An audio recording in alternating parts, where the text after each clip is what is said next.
నమస్తే, నేను సిరి. షాడో ఎమ్మెల్యేగా పేటరేగిపోతున్న తులసిబాబుకి అయితే నారా లోకేష్ గారు అయితే చెక్ పెట్టేశారు. సో దీనికి సంబంధించి మరిన్ని విషయాలు అయితే మనకు తెలియజేయడానికి మనతో పాటు ఉన్నారు ప్రముఖ రాజకీయ విశ్లేషకులు రాజసప్పసాని గారు. నమస్కారం సార్. సార్, ఇప్పుడు ఈ తులసిబాబు అంటే గత ప్రభుత్వ హయాంలో ఎలాంటి పనులు చేశారో మనకు తెలిసిందే. అండ్ ఇప్పుడు కూడా వెనిగళ్ళ ఎవరైతే అక్కడ గుడివాడ ఎమ్మెల్యే ఉన్నారో వెనిగళ్ళ రాము గారు, ఆయన కాదు ఈయననే ఎమ్మెల్యేగా అన్నట్టుగా చేసే పనులే కావచ్చు, ఏదైనా కూడా దీనికి చెక్ పెట్టారు నారా లోకేష్ గారు అని చెప్పేసి మనకు తెలిసిందే. అసలు ఏంటి సార్ ఆయన ధైర్యం ఏంటంటారు అసలు ఇలాంటి పనులు చేయడానికి? అంటే గుడివాడ ప్రజలు 4 సార్లుగా ఎన్నికవుతూ వస్తున్న కొడాలని నేను కాదు అనుకొని ప్రత్యామ్నాయ వైపు మొగ్గు చూపాలి అని చెప్పని ఒక నిర్ణయం తీసుకున్న తర్వాత గుడివాడ ఎమ్మెల్యేగా అభ్యర్థిత్వం దక్కించుకుంది వెనిగళ్ళ రాము. వాస్తవంగా గుడివాడ తెలుగుదేశం పార్టీ ఇన్ఛార్జిగా మొదటి నుంచి అక్కడ రా వెంకటేశ్వర గారు ఉన్నారు, ఎక్స్ఎమ్మెల్యే. వాళ్ళ నాన్నగారు, వాళ్ళ సోదరుడు, ఆయన ముగ్గురు అక్కడ ఎమ్మెల్యేలుగా ఎన్నికై ఉన్నారు. సుదీర్ఘకాలంగా పార్టీతోటి అసోసియేట్ అయి ఉన్నారు. అటువంటి రా వెంకటేశ్వర గారిని కూడా కాదు అనుకొని వెనిగళ్ళ రాము గారికి అవకాశం ఇవ్వడం జరిగింది. మరి అటువంటి పరిస్థితుల్లో ప్రజల వైపు నుంచి కూడా కొడాల నాని పట్ల ఉన్న వ్యతిరేకతని ఏమాత్రం దాచుకోకుండా 53,000 మెజార్టీతోటి వెనిగళ్ళ రాముని ప్రజలు గెలిపించడం జరిగింది. అంటే అక్కడ తెలుగుదేశం పార్టీ పట్ల సానుకూలత కన్నా కూడా కొడాల నాని పట్ల పెరిగిన వ్యతిరేకత, అతని వ్యవహార శైలి, బాడీ లాంగ్వేజ్, అతను సంస్కారహీనపు మాటలు, అతను నిర్వహించిన క్యాసినోలు, అతను నిర్వహించిన పేకాట శిబిరాలు, పైగా ఆలయాల మీద దాడులు జరిగిన సందర్భంగా అతను ఇచ్చిన రెక్లెస్ ఇంటర్వ్యూలు, సమాధానాలు, ఇట్లా ఒక్కొక్క వర్గాన్ని వారి వారి మనోభావాన్ని దెబ్బతీస్తూ చివరికి ప్రజల్లో విపరీతమైన వ్యతిరేకత మూట కట్టుకున్నాడు కొడాల నాని. ఆ కొడాల నాని అతని అనుయాయులు విశృంఖలత్వాన్ని ప్రదర్శించి ప్రజలకు సంబంధించిన లేఅవుట్లను ఆక్రమించి ప్రకృతి వనరులను అడ్డగోలుగా లూటీ చేసి చివరికి ఎంత ఎక్స్టెంట్కి వెళ్ళారు అని అంటే అక్కడ చంద్రబాబు నాయుడు గారి ప్రభుత్వ హయాంలో నిర్మాణం చేసిన టిట్కో ఇళ్ళని కొడాల నాని హయాంలో జగన్మోహన్ రెడ్డి గారిని పిలిచి పంపిణీ కార్యక్రమాన్ని పెట్టారు. ఆ పంపిణీ కార్యక్రమాన్ని పెట్టిన సందర్భంగా ఆ రోజు ఆ సభకు హాజరైన ప్రజలకి నిమ్మకాయ నీళ్లు డిస్ట్రిబ్యూట్ చేసామని చెప్పండి 50 లక్షల రూపాయలు బిల్లు చేసుకున్నారు. అంటే ప్రకృతి వనరుల్ని, ప్రజల వనరుల్ని దోచుకోవడానికి ఏ అవకాశం దక్కితే ఆ అవకాశం పేరిట దోచుకున్నారు. ఇవన్నీ ప్రజల్లో విపరీతమైన వ్యతిరేకత పెరిగిన నేపథ్యంలో వెనిగళ్ళ రాముకి అంతటి విజయం దక్కించారు ప్రజలు. మరి ఈ ప్రభుత్వాన్ని 164 స్థానాలతో ఎంపిక చేసుకున్న ప్రజలకు ఎటువంటి పాలన అందించాలి? అంటే ఇవాళ రాము అతను ఎన్ఆర్ఐ అయి ఉండొచ్చు, రాజకీయాలకి కొత్త అయితే అయి ఉండొచ్చు, కానీ గుడివాడ లాంటి రాజకీయ చైతన్యం కలిగిన ప్రాంతంలో కొడాల నాని ప్రయోగం ప్రజలకి ఒక విరక్తి కలిగిస్తే దాన్ని కాదు అని అంతకన్నా మెరుగైన పరిపాలన అందిస్తారని కదా మిమ్మల్ని ఎంపిక చేసుకుంది. అటువంటిప్పుడు మీ హయాంలో కూడా ఇటువంటి వ్యక్తులకు ఆశ్రయం కలిగించి ఈ తులసిబాబు గారు లాంటి కామేపల్లి తులసిబాబు ఏంటి అతని కంట్రిబ్యూషన్ ఏంటి గుడివాడలో? అతనిది ఒంగోలు ప్రాంతం. అతను గుడివాడకు వచ్చి గుడివాడలో రౌడీజం చేస్తే, గుడివాడలో వ్యవస్థల్ని అతను శాసిస్తుంటే అధికార వ్యవస్థ అతనికి దాసోహం అంటాం ఏంటి? నియోజకవర్గానికి సంబంధించిన ఏ నిర్ణయంలో అయినా అతని ప్రమేయం ఏంటి? అతను ఎలా డిఫాక్ట్ ఎమ్మెల్యేగా చలామణి కాగలుగుతున్నాడు? అది మీ వైఫల్యం కదా, మీ అసమర్థత కదా ఇటువంటి వాళ్ళకి ఆశ్రయం కలిగడం అనేది.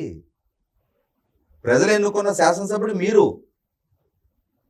ఇవాళ ఇటువంటి వాళ్ళు ఎంత విశృంఖలత్వాన్ని ప్రదర్శిస్తుంటే చూస్తూ ఊరుకుంటున్నారు అని అంటే ఎంటర్టైన్ చేస్తున్నారు అని అనుకోవాలా మిమ్మల్ని? మీకు తెలిసే మీ ఆశీస్సులతోటే వీళ్ళు ఇలా చెలరేగిపోతున్నారని అనుకోవాలా? అంటే వెనిగళ్ళ రాము గారు గెలవడానికి వెనకాల బలమైన కారణం అయితే ఈ తులసిబాబు అనేది కూడా అంటే అంత వర్క్ చేసే ఈ తులసిబాబు వచ్చి వెనిగళ్ళ రాముని గెలిపించాడా? ఈ తులసిబాబు అంటే ఈ ప్రజలు వేసిన 53,000 ఓట్ల మెజారిటీకి ఇవి తులసిబాబు కారణమా? ఈ తులసిబాబును చూసి ప్రజలు ఓట్లేశారా? ఈ తులసిబాబును చూసి ఈ వెనుగల రాముకి టికెట్ ఇచ్చారా? అసలు రాము గెలుపుకి తులసిబాబు పనిచేశాడు అనేది చాలా అంటే అప్రస్తుతమైన వ్యవహారం అది. కానీ అంత మాట మాత్రం ఇవే వస్తున్నాయి కదా సార్. అక్కడ ఎక్కడ చూసుకున్నా తులసిబాబు వెనుకుండే నడిపించాడు. ఇవాళ అసలు అంటే ఆ సంబంధ బాంధవ్యాలు ఏంటి? ఒకనాడు పివి సునీల్ కుమార్ కి అత్యంత సన్నిహితుడిగా చలామణైన వ్యక్తి ఇవాళ PV Sunil Kumar CID additional డీజీగా ఉండి ఆ ప్రభుత్వ హయాంలో ఎందరు తెలుగుదేశం నాయకుల్ని ఎన్ని రకాల వేధింపులకు గురి చేశారు అనేది మొత్తం రాష్ట్రంలో ఉన్న తెలుగుదేశం శ్రేణులు అందరూ బాధితులే. భావ ప్రకటన స్వేచ్ఛను అణిచివేసి జగన్మోహన్ రెడ్డి గారి కళలో ఆనందం చూడటం కోసం జగన్మోహన్ రెడ్డి గారి ప్రభుత్వాన్ని విమర్శించడమే నేరంగా ఘోరంగా భావించి ఆ పార్టీలో ప్రభుత్వంలో ఏదైనా ఒక తప్పు జరిగితే దాన్ని సోషల్ మీడియా వేదికగా ప్రభుత్వాన్ని ప్రశ్నిస్తేనే దాన్ని ఒక నేరంగా పరిగణించి ప్రజల మీద కేసులు నమోదు చేసి ఆ కేసులు కూడా సోషల్ మీడియాలో పోస్టులు లాంటి చిన్న చిన్న కేసులకి అర్ధరాత్రులు తలుపులు బద్దలు కొట్టి వాళ్ళని అరెస్ట్ చేసి కస్టడీ టార్చర్కు గురి చేసి భౌతికంగా హింసించి టెర్రరైజ్ చేశారు అని చెప్పని ఆరోపణలు ఎదుర్కొంటున్న పివి సునీల్ కుమార్ గారికి అత్యంత సన్నిహితుడు అని చెప్పని ఇతను నోటాడు. అంటే RRR గారి కేసులో కూడా ఈయన కీలకంగా వ్యవహరించారని చెప్పేసి కూడా ఉంది కదా సార్. అలాంటి సాన్నిహిత్యం వల్లే రఘురామకృష్ణరాజు గారి కస్టోడియల్ టార్చర్ కేసులో కూడా పోలీసులతో పాటు పోలీసు విభాగానికి సంబంధం లేని ప్రైవేట్ వ్యక్తి అయిన ఇతను కూడా ఆ టార్చర్ అంశంలో రఘురామకృష్ణరాజు గారిని కస్టోడియల్ టార్చర్ గురి చేసిందంటే ఇతను కూడా పాల్గొన్నాడు అని చెప్పని వాళ్ళ ఆరోపణలు ఎదుర్కొంటున్నాడు. అరెస్ట్ అయ్యి జైల్లో ఉన్నాడు. అసలు ఎమ్మెల్యేలు ఎందుకు ఎంటర్టైన్ చేస్తా ఉన్నారు ఇటువంటి వాళ్ళని? ఇట్లా నేర చరిత్ర ఉన్న వాళ్ళని అసలు దగ్గర మీకు మీ వ్యాపార అవసరాలు రీత్యాను మీకు పూర్తి టైం నియోజకవర్గం మీద ఫోకస్ చేయలేకపోతుంటే గౌరవంగా తప్పుకోండి మీరు ఆ పదవుల నుంచి. సమర్థంగా పనిచేసే వాళ్ళని ఇంకొకరు నా ప్రజలు ఎన్నుకుంటారు. సరే, ఇది చాలా పెద్ద మాట కదా సార్. ఏ దేవుడు ఏడ్చాడు మిమ్మల్ని వచ్చి ఎమ్మెల్యేలుగా పోటీ చేయమని? మీరు సమర్థంగా ఫుల్ టైము ప్రజాసేవకు అంకితం కాలేనప్పుడు ఎందుకు ఎన్నికయ్యారు మీరు? అంటే ప్రజలు ఓటు వేసుకున్నారు, ఈసారైనా మా బతుకులు మారుతాయి అని చెప్పేసి. మీకు పూర్తి టైం కేటాయించగలిగే వెసులుబాటు లేకపోతే రాజకీయం పార్ట్ టైం వ్యవహారం కాదు. ఫుల్ టైము డెడికేటెడ్ గా పనిచేసే చిత్తశుద్ధి అంకిత భావం ఉంటేనే మీరు రాజకీయాల్లోకి రండి. మీకు మీరు ఇష్టపడి వచ్చారు. గుడివాడ ప్రజలందరూ అమెరికా దాకా వచ్చి మీకు బొట్టు పెట్టి మిమ్మల్ని ఇక్కడ దాకా స్వాగతించి తీసుకురాలా. మీకు మీరు ఇష్టపడి వచ్చారు. వచ్చినప్పుడు అదే అంకిత భావాన్ని ప్రదర్శించండి. కొడాలి నానితోటి విసిగి వేసారిన ప్రజలు మమ్మల్ని ఈ బాధల నుంచి గట్టెక్కించేది ఎవరా అని చెప్పని గుడివాడ ప్రజలు ఇటువంటి వాడిని ఎలా ఎన్నుకున్నారు అని చెప్పని 5 సంవత్సరాలు రాష్ట్రం మొత్తం కూడా ప్రశ్నించారు ప్రజలు కొడాలి నాని వ్యవహార శైలి చూసి. అతని భాష, అతని బాడీ లాంగ్వేజ్ చూసిన తర్వాత ఇంతకంటే మంచాడు గుడివాడ ప్రజలకు దొరకలేదా, ఎందుకు ఇతన్ని ఎన్నుకున్నారు అని చెప్పని ప్రజలు పదే పదే ప్రశ్నిస్తూ వచ్చారు. అటువంటి నానిని ఓడించడానికి ఒక ఆప్షన్గా మీకు అవకాశం దక్కితే ప్రజలు వాళ్ళ విఘ్నత వాళ్ళు ప్రదర్శించి 53,000 మెజార్టీతో మిమ్మల్ని గెలిపిస్తే మీరు మళ్ళీ ఇటువంటి వాళ్ళందరినీ చేరదీస్తారా? ఇటువంటి వాళ్ళని చేరదీసి మీకు రాజకీయ నిర్వహణకి వీళ్ళు తప్పితే లేరా? నాకు చాలా తెలుసు. నేను ఇవాళ చెప్తున్నా, వెనిగళ్ల రాము నాకు 1988 నుంచి తెలుసు. గుంటూరు RVR ఇంజనీరింగ్ కాలేజీలో మా తమ్ముడికి జూనియర్. నాకు అప్పటి నుంచి తెలుసు. అతని మిత్ర బృందం అందరూ తెలుసు. చదువుకున్న వాళ్ళు ఉన్నారు, వెల్ ఎడ్యుకేటెడ్ మిత్ర బృందం ఉంది. చేదోడు వాదోడు వాళ్ళని పెట్టుకోండి, వాళ్ళతో నిర్వహింపజేసుకోండి మీ కార్యక్రమాలు. మీకు అన్ని సందర్భాల్లో ఇన్ని సంవత్సరాలుగా మీకు చేదోడు వాదోడుగా వాళ్ళు ఉన్నారు. ఈ ఎవరి తులసిబాబు ఎందుకు ఇటువంటి వాళ్ళని చేరదీస్తున్నారు?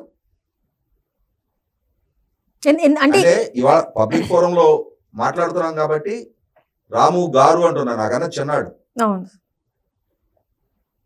అండ్ ఇక్కడ ఒకటి అడగాలి సార్ మిమ్మల్ని, ఎందుకంటే ఇప్పుడు ఇలాంటి వాళ్ళు ఉంటేనే ప్రజలు వీళ్ళని చూసి ఓటేస్తున్నారా లేకపోతే మమ్మల్ని చూసి ఓటేస్తున్నారా అని చెప్పేసి ఎమ్మెల్యే క్యాండిడేట్ ఎవరైతే ఉంటున్నారో వాళ్ళు అసలు గ్రహించలేకపోతున్నారంటారా, లేకపోతే ఖచ్చితంగా ఇట్లాంటి ఒక వ్యక్తి పక్కన ఉండాలి? ఏంటి అంటే ఈ గెలుపు మా వల్లే దక్కింది అని చెప్పని ఏ ఎమ్మెల్యే ఫీల్ అయినా అది వాళ్ళ అమాయకత్వమే. ప్రజలు జగన్మోహన్ రెడ్డి వర్సెస్ చంద్రబాబు నాయుడు అనే కంపారిజన్ లో ఎవరికి బీఫామ్ దక్కితే వాళ్ళని వేల మెజార్టీతో గెలిపించుకున్నారు. 5 సంవత్సరాల జగన్మోహన్ రెడ్డి పరిపాలన సృష్టించిన విధ్వంసంతో ఎప్పుడు అవకాశం దక్కుతుందా, ఎప్పుడు ఈ పీడ నుంచి మాకు విముక్తి దొరుకుతుందా అని చెప్పని ఎదురు చూసి ఆ అవకాశం దక్కిన తర్వాత బారులు నిలబడి ఓట్లేసి గెలిపించుకున్నారు. ఎవరికి బీఫామ్ దక్కితే వాళ్ళకి విజయం దక్కింది. ఇవాళ 175 స్థానాల్లో 11 స్థానాలు మాత్రమే వైసీపీకి దక్కాయి అని అంటే ఎంత ఘోర శిక్షకు వైసీపీ గురైంది. అక్కడ ఏ విధానాలతోటి, ఏ పాలనతోటి, ఏ నాయకుల వ్యవహార శైలితోటి ప్రజల్లో అంతటి అంట్రెస్ట్ బిగినైంది. దాన్ని ఓటమిగా భావించడానికి ఆస్కారం లేదు వైసీపీకి. ప్రజలు వేసిన శిక్ష, అంతటి శిక్షకు వాళ్ళు గురయ్యారు అని అంటే కారణం ఏంటి? వాళ్ళు అవలంబించిన విధానాలు, వాళ్ళ వ్యవహార శైలి, వాళ్ళ దోపిడీ, వాళ్ళు చేసిన దాడులు, దౌర్జన్యాలు, ఆక్రమణలు, అరాచకం, ప్రజల భావ ప్రకటన స్వేచ్ఛను అణిచివేయటం, రాజకీయ పార్టీలను స్వేచ్ఛాయుతవాతావరణం, రాజకీయ కార్యకలాపాలు కూడా నిర్వహించుకోనివ్వకపోవటం, ఇవన్నీ కలగలిసి ఒక కసి పెంచినాయి ప్రజల్లో. అటువంటి పరిస్థితుల నుంచి విముక్తి కలిగించే వ్యక్తులుగా మిమ్మల్ని ఆప్షన్గా చూజ్ చేసుకుని ప్రజలు మీకు విజయం దక్కిస్తే మళ్ళీ మీరు కూడా ఇటువంటి విధ్వంసకారుల్ని పక్కన పెట్టుకొని రాజకీయం నిర్వహిస్తారా? మొట్టమొదట రియలైజ్ అవ్వండి. సుదీర్ఘ రాజకీయ భవిష్యత్తు దక్కాలి అని అంటే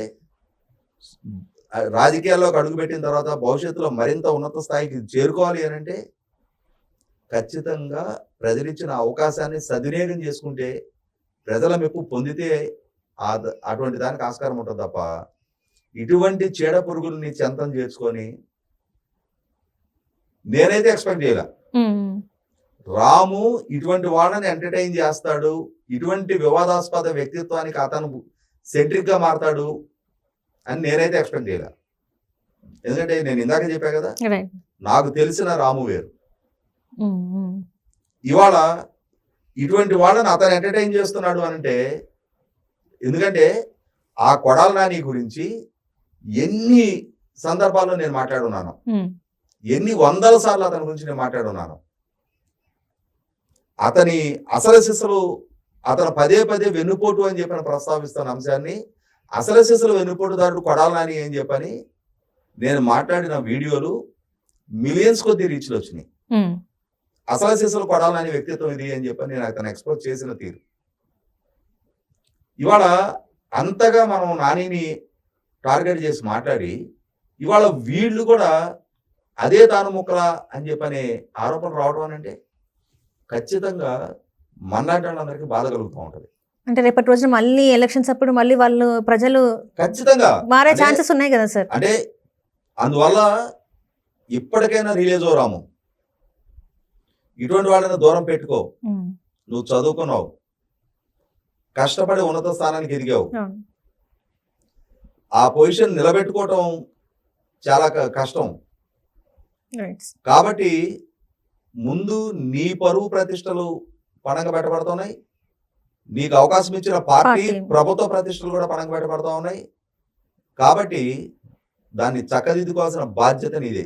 right right thank you so much sir.